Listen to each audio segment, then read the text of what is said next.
Hello, welcome back to Fantastic Secrets Behind Fantastic Beasts. I'm Susan Chapal. I was recently rewatching the Thunderbird scene in Fantastic Beasts and noticed something peculiar about Madame Picquery's jacket. It made me have a flashback to Order of the Phoenix, and I'd like to see what you think. I covered many theories like this in my book, Fantastic Secrets Behind Fantastic Beasts, and hope you'll check it out.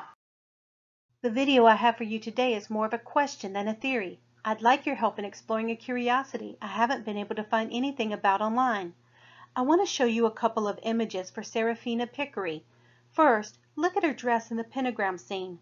Notice the decorative motif on the front. Now, look at the back of her jacket in the Thunderbird scene. Notice the emblem on the back. Both of these decorations are Thunderbird symbols. In the case of Beasts by Mark Salisbury, the emblem on the dress for the pentagram scene is specifically called a Thunderbird, and the image on the back of her jacket in the subway scene greatly resembles other representations of Thunderbirds, like this one, linked below. Why would Madame Picquery make a habit of wearing a Thunderbird? My first thought was that it could be an emblem for MACUSA, but when you look at the Great Seal of MACUSA and its description on Pottermore, the bird is described as a phoenix, not a Thunderbird. You'll notice that none of the other MACUSA officers have a Thunderbird on their backs. Then I thought perhaps it could be House Pride, but no, she was in the Horned Serpent at Ilvermorny. And it can't relate to her wand core.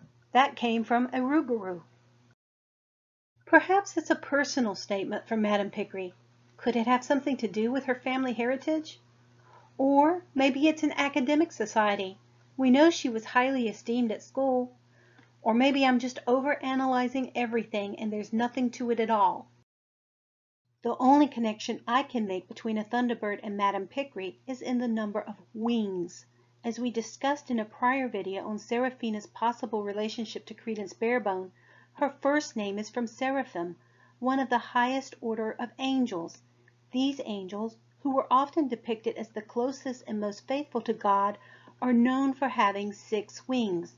I got to view one of these when I was in Turkey recently at Hagia Sophia in Istanbul. You can see its 6 wings here. The Thunderbird, as shown in the film, also had 6 wings. It's a slim connection, admittedly, but one that may have important symbolic links. In the Christian apocalyptic book of Revelation, there are 4 living creatures that guard the throne of God. A lion, an ox, a man, and an eagle. All have 6 wings and are covered with eyes. These living beings are linked contextually and symbolically to the seraphim. While their meaning is debated among theologians, they definitely seem to present a loyal inner circle guard. When I was writing my clue book, Fantastic Secrets Behind Fantastic Beasts, I found many apocalyptic allusions hidden within the movie, but this was one I missed. Could these Thunderbirds Madame Picquery wears be merely another nod toward the apocalyptic theme of these films? Or might they be hinting at a secret organization drawn together to protect something sacred or someone powerful from the apocalyptic forces at work? Could we be seeing hints of an earlier version of the Order of the Phoenix? It would not be at all surprising to find a secret resistance organization in a story surrounding World War II. It would seem weird to so advertise a secret society as to wear it on her clothes, so maybe it's not so secret. But there are many brotherhoods or societies that, while doing good works in public, protect secret knowledge. Masons wear their Masonic rings with pride, but are not supposed to divulge all the rituals within their lodge. And note the emphasis from the Masons on faith, hope, and charity. Isn't that interesting?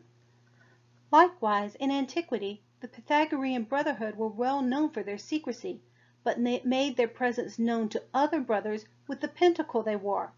But I'll get more into the Pythagoreans in my next video. One more link between Seraphina and Thunderbirds. She made them a protected species in 1927, the year in which our next film begins. The biggest downside to all this speculation is that we don't even know if Seraphina will return. Carmen Ejogo has not been announced in the cast list for Fantastic Beasts 2.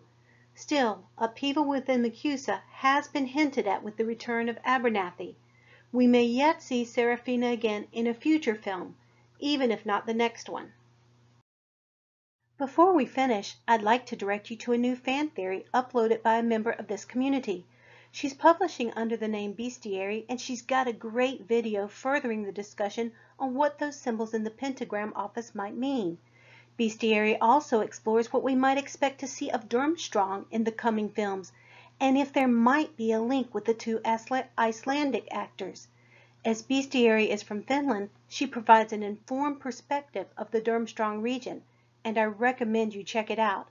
I've linked to her video above and in the description below.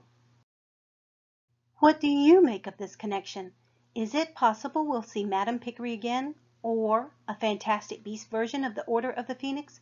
Please let me know your thoughts in the comments. Be sure to check the description box below for any links I cited and videos mentioned, and please subscribe for future theories. Also, don't forget to check out my fantastic secrets behind Fantastic Beasts at Amazon or your local bookseller.